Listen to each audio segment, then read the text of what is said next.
Welcome to the Mike Litton Experience Podcast. Mike has over 31 years experience in real estate, finance, and investing. He's passionate about being a father, a teacher, a realtor, an investor, and a leader. Everyone has a story, and our passion is to help them tell it. And now, introducing the host of the Mike Litton Experience, Mike Litton. So what can you expect from the Mike Litton Experience? You can expect stories that will inspire, motivate, advice that will sharpen your focus, and expert information on real estate, finance, and market conditions. John Sapienti, thank you so much for joining us for the Mike Litton Experience. We really appreciate you making time for us. From the bottom of my heart, I really appreciate this. So as you know, as we talked about before we hit record, everybody has a story and our passion is to help them tell it. So with your permission, we're going to start with where you were born and go all the way up to today. And then we can talk about anything you want to talk about that you're working on for today and tomorrow. Okay. Absolutely. Excited Thanks to for be being here, bud. Appreciate you. Thank you. So tell us where you were born. I'm a Chicago kid, born and raised, and Awesome. basically grew up in the suburbs. And Okay. until senior year, I went to University of Kansas. Okay. So where did you go to high school? I went to an all-boys school called St. Viator High School, which is in Arlington Heights, Illinois. Cool. Did you have a favorite subject in high school? No, wasn't the greatest student. I got you. I wasn't either. Socializing in sports, probably. Being outside, right? Yeah, absolutely. Recess was my best subject, right? Yeah. So who was the most influential person to you growing up? It was clearly my dad. I mean, my dad and I now today, we're best friends, talk 4 days a week. I had a typical Italian father role model, very disciplined as far as right and wrong, and being the best person I could. And I think one thing he instilled in me was really work ethic, not by telling me to do it, but by really watching him. He's a founder of a business that I kind of watched him work, and hard work led to success. So that was kind of my role model. I didn't realize even that I was learning that. It just kind of was ingrained in me over time and came out when I really went into my career. Gotcha. Well, what a great role model. Yeah. So let me ask you this. What was your favorite thing about growing up where you grew up in Chicago, in the outskirts of Chicago? Well, I'm a huge sports fan, so I love Chicago sports, and that was great. Grew up in a nice neighborhood, had great friends, and it was just a very pleasant place to live, and safe and fun. And so Chicago, I love Chicago. Yes. I love the Four Seasons, and I love the interaction of being in the suburbs and the quietness, but I also love getting in the city and the rustle and bustle of it. That's awesome. So where'd you go to college? University of Kansas. Awesome. And if you cut me, I am a Jayhawk. You're a Jayhawk. Love it. Love it today. That's awesome, man. Yeah. So what did you major in school? Funny, because I was a communications major. I wanted to be the next Bob Costas. So as I told you, sports. So I did some journalism classes. I had radio shows, and I actually got to the point where I interned with NBC and NBC Sports. And I realized there that I didn't want to be a broadcaster, in that you don't come in as Bob Costas. You come in as the guy moving to Sheboygan, Wisconsin to report bass fishing. I didn't want to move to a little small town. And I also, their hours are really interesting because, the news is at 5-7. It's not like now where it's cable and it's 24/7. It was 3 major networks in Chicago, New York, and LA, and then a bunch of small jobs. And so I kind of talked myself out of that career path. Okay. What's funny about it is my first job ended up moving me to Vicksburg, Mississippi. So I did it anyway. But, but it all worked out. Interesting how life works that way, right? Yeah. So did you graduate with a degree in communications? I did. Yeah. Okay. So I basically became a sales guy out of college, got a job at a Fortune 500 company, Cooper Industries. Okay. Was put in a management training program that I moved down to Mississippi for a year, and then Southern Georgia for a year, and then got transferred back to Chicago. Okay. So you start off with Cooper Industries and you're in sales, right? Yeah.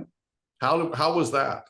So being in communications, obviously you know how to talk, right? You learned how to talk. Yeah, sales right? are a God-given gift in a lot of ways. They So are. They are. I you're a agree. salesman and you're comfortable with rejection and getting out there and just, I always joke that you're too dumb to realize that this sucks making all these cold calls. That was kind of my career. I was very aggressive and was in my DNA to go get it.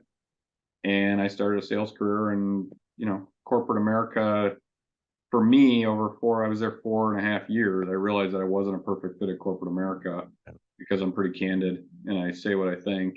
But I did realize that I had a passion for business and working, and it kind of led me on my future career paths. So after Cooper, where did you go? I went to work for my dad. Okay. So when I quit Cooper, it was interesting because I didn't love the corporate scene. I had a meeting at one point where I called someone out of a meeting, and GM called me in a room and said, I agree with you, but you can't do that in a meeting. And I realized that I don't fit. So I decided to resign and go do something else. And they said, well, we don't want you to leave. What if you started your own rep business selling lighting and we got San Diego or Miami available? You can go start your own business. So I called my dad and said, I'm moving to South Beach. And as a father, he wanted me to stay in Chicago. So he talked me to come work for him. And this was like 95, 96. Okay. And so I worked for the family business, which was an automotive parts business. Okay. Eventually took over in 01. Oh, wow. It's my career path to start. That's cool. So you took over in 01. Yeah. And then how long did Elgin Diamond is a precision injection molder of safety critical parts in automotive. Gotcha. We make seatbelt parts and little widgets all over the vehicles. And in 2010, I bought a distressed business that made medical devices. Okay. Kind of infused automotive principles in it to become a manufacturer of devices for the big OEMs and med device. So awesome. I have the two manufacturing businesses, and that's my day job. I still do that, and they're still running and growing.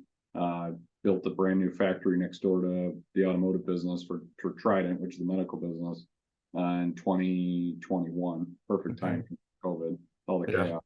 No kidding. But yeah, so the two businesses are operating, and that's 75% of my day job is doing that. That's cool. So what else are you doing in addition? So what are you doing that's not your day job? Well, I think the reason I got on the show and the reason I'm here today is that I started a brand called Volition America. Volition is power of choice, choosing America. And that really came about in 2013. I was at a charity event for a foundation called the Folds of Honor. Okay. Folds of Honor gives scholarships to the fallen soldiers and first responder families. And I probably shouldn't say this live on the air, but I'm going to share with you. I auctioned off and bought a round of golf with Craig Stadler, the old Masters champion. I know Craig. Not because I was really passionate about the cause. I was really interested in playing golf with the Walrus. Oh, sure. Yeah. So what Why I did, not, baby? Yeah, it was very cool. And he's one of the nicest guys you'll ever meet in your life. Absolutely. And he's also very genuine. Yep. I found him very authentic. So I was back in my past life, I was on the fundraising committee for Special Olympics in San Diego. And we had a golf tournament every year that was our single biggest fundraiser, right? And Craig Stadler every year played in our golf tournament. So I'm on the fundraising committee and the board of directors, and I'm sitting in the meeting, and they said, well, somebody has to call Craig and invite him to this year's golf tournament. And somebody has to go on KUSI, the local television station, and do an interview about the golf tournament. And absolutely everybody in that boardroom turned around and looked at me. And so I just said, okay, right? I called him. He was the nicest guy. We could have been on the phone for 3 days. Yep. I mean, really, Mr. Genuine. He was really, really, and he brought a ton of people to our tournament and helped us raise a bunch of money. And I'm still grateful to him. Yeah, what I didn't realize when I met him was I was playing the pro-am I played in was on Memorial Day at the Folds of Honor headquarters, which is a golf course called the Patriotic. The aha thing that happened to me, or the aha moment, was I spent the weekend with the military and their families on Memorial Day. Yeah. And so prior to that, and again, this is naive of me, but for 40 whatever years, Memorial Day was a day off and a day to play golf and barbecue. It wasn't celebrating what it was really about. And that day, I call it my patriotic awakening. Yeah. And you and I spoke about this earlier about people coming into your lives that change your path. Yeah. Lieutenant Colonel Dan Rooney, the founder of Folds of Honor, was a golf pro turned fighter pilot. Amazing man, amazing Christian man. I met him through that, and he gave me what I call patriotic awakening. Yeah. That I became all in on Folds. I came all in on helping the troops. So for the next 3 years, I really became a really active donor to Folds of Honor, not just money, but time and energy and networking. And then in 2016, Colonel Rooney had a business idea, Volition America. It was like choosing America, and he calls me Sap. Today, Sap, I'd like to start this brand, but I can't use the charity's money to do it, and I'd like your help. And so I kind of headed up the apparel portion of the brand, and Dan kind of motivated me to start Volition America, which is a lot to it, and it's taken off, but it's been a really cool journey. And the idea is it's a bunch of guys and people that love our country, regardless of all the stuff going on. We think we live in the greatest place in the world, and we want to give back to those people that give us those freedoms and take care of them. And that's what the brand is all about.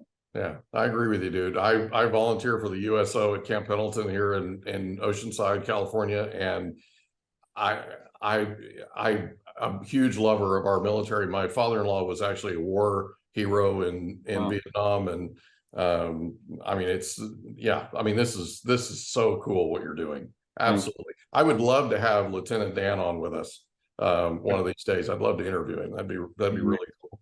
I've admired him for years. Yeah. Long time. I'm a big Fox News, fan, and so I get to see him all the time on there. So that's cool, and that's really awesome. Some really cool things. And what's just interesting about the brand is I don't know how to make clothing, and I didn't know how to, and I really realized pretty quickly that rather than build it and go try to sell it and build an organic audience, the best way to do this is to go to big brands that already have an audience and partner with them. Yeah. And that's really what we did, is we built a collaboration, what I call a brand coalition. Okay. And we got these big brands together to, like, Puma, Cobra are my golf partners, and Marucci, Victus are my baseball partners. And then we did a watch deal. So we licensed the brand to these brands, and then they go out and sell it and bring all these big audiences together. That's cool, man. Power of choice. Yeah, what a great idea. So behind you are some helmets, right? There's a Raiders helmet. See, I'm a Charger fan, so I see the Raiders helmet. Couldn't miss that. I see the Lions helmet, and I see the Texans helmet. Tell me about that. Well, those are simply my favorite players. So you actually got the Falcons, you got Dion, you got Bo Jackson. Oh, that's the Falcons. I'm sorry, that's not the Texans. You're right. Yeah, and you got Barry Sanders. I got a couple others on the other side of the room. So yeah, I flooded it with Volition product, and then my favorite players. I got you. So who's your favorite Raider? Bo Jackson. Oh, I love him. He was an amazing footballer. If he didn't get hurt, he'd probably gonna have the best ever. But, yeah, no, I totally agree. I love his story. I just think he's amazing. I'm a huge fan too. So there you go. Cool, man. I love Barry Sanders too. That's awesome. Yeah. So Volition has been around now for how many years? We started early, but I mean the first partnership with Puma was 2017. That's really when it started. Okay, so 6, 7 years. We ran races in 14 to 17, and we tried to kind of start everything organically. And I think the trigger for me when the partnership started was really bandwidth on time. Okay. So I'll tell you a funny little story, but it's the truth. When we decided to do apparel in 16, Colonel Rooney wanted me to do t-shirts, jeans, belt buckle, and a hat. So he wanted, I joke, but it's a Tom Cruise Top Gun outfit. So I went down the path of starting with jeans. Yeah. And realized really quickly that the inventory alone was intimidating, from skinny jeans to flared jeans to 30-30 to 30-30. I'm like, I don't know how to do this. Yeah, stretch, right? Right. And then we pivoted and said, okay, Folds is so big in golf, let's do golf. And what I learned about golf was 80% of the sales come from pro shops. So green grass. So then who's driving around with a bag of polos door to door with I don't have the time to do it. I got 2 businesses. Right. And that's really where the licensing model was evolved. And it wasn't I always joke with how we were smarter than everyone, like, oh, we license and bridge these audiences and do all this. It was really a bandwidth of how do I do this with the time that I have available Right. and still figure out how to scale it. And what sometimes you get hard work leads to luck. Mm-hmm. That's really what it was, is I was unwilling to let the dream go because it was hard. And so I tried to find, based on the cards I have dealt to me, how do I scale this thing? Yeah, you're creating a win-win, right? Yeah. And so the brands, what's really interesting for the brands is we're giving them very unique storytelling opportunities. We're giving them an amazing cause, and we're not reinventing products. Right. So what Puma Cobra did is they took their greatest hits, and now we've come up with the term volitionize it. Mm-hmm. But they're taking the products people already love and they're dressing them up with volition to tell a story. Right. So what we've created and what we're trying to create for people is, I call it the uniform for life. Mm-hmm. So our logo means something when they put it on and say, these are the American values that I stand for. This is what I love. And I know that I'm giving back. So when you go in your closet, all the problems every day, you're reaching in and you got, whether you're playing golf, you're playing baseball, you got your own stuff. We're giving them gear and apparel for every day to go stand up and say, this is what I stand for. So that's kind of the evolution of the brand. And now it's just, we're getting a ton of brands coming to us because of all the PR we're getting and all the other brands that are on board. And it works. Puma what they found was really interesting is they got a lot of new doors opened up because people wanted volition, and then ultimately became Puma accounts because of volition. And that's what we're seeing. And then that's cool. Congratulations. Thanks. The other thing that's really cool is we're bringing all these audiences together. Mm-hmm. So Puma's getting the Marucci audience and Victus is getting the Luminox audience, and they're all coming together. And the other thing we created was a e-commerce marketplace where everything's housed there, so that someone may go on to buy a pair of shoes and from Puma and go end up buying a watch from somebody else. And that's what's really cool about the brand, is that we're cross-pollinating or force multiplying the audience every time we bring in a new audience. So my wife joked about, it'd be amazing if you're the guy to unite the country. I'm like, that's a little push, but that's the idea behind it. Bring people together.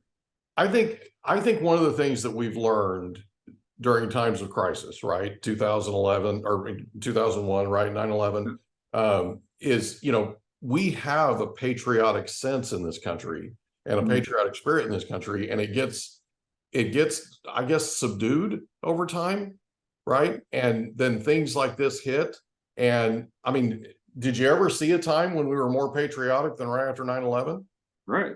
Everybody got along, right? There wasn't a lot of division. There was a lot of cohesion and a lot of people coming together.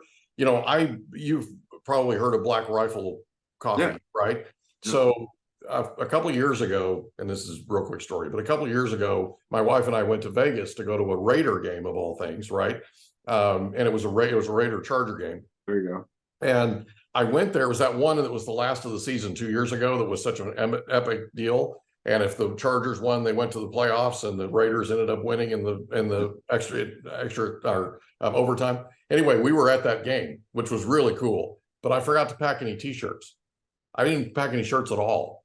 So we happened to be staying at a hotel that was next to or connected to a Bass Pro Shop. So we go to the Bass Pro Shop the next morning, and I buy some T-shirts. Well, there's Black Rifle Company T-shirts there, and on the sleeve they have an American flag. Yeah. I wear those shirts all the time. I've never even had Black Rifle Coffee, but because there's an American flag on the sleeve, right? They're my favorite shirts. My wife's complaining that I wear them until they just completely wear out, right? So, but that's something that when I'm, like you were saying, when I'm looking in my closet, right, and I'm picking what I'm going to wear, that's the first thing I pick. So it's a real thing.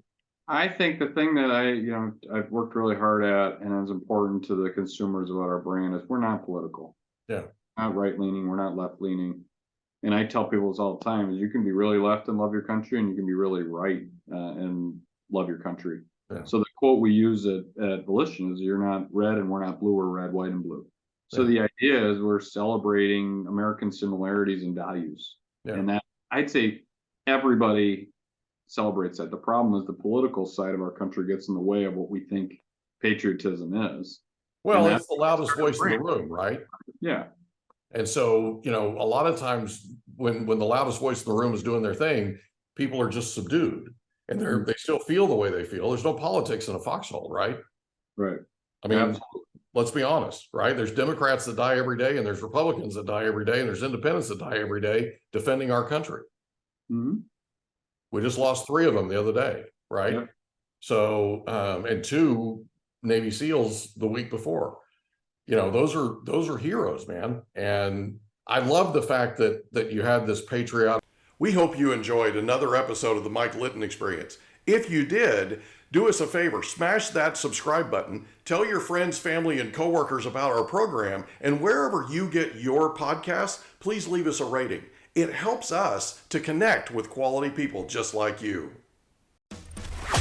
And that's a wrap. Another episode of the Mike Litton Experience in the books. Reach out to Mike on Instagram at Litton Realty. Want to meet with Mike? Check out calendly.com/Rio760.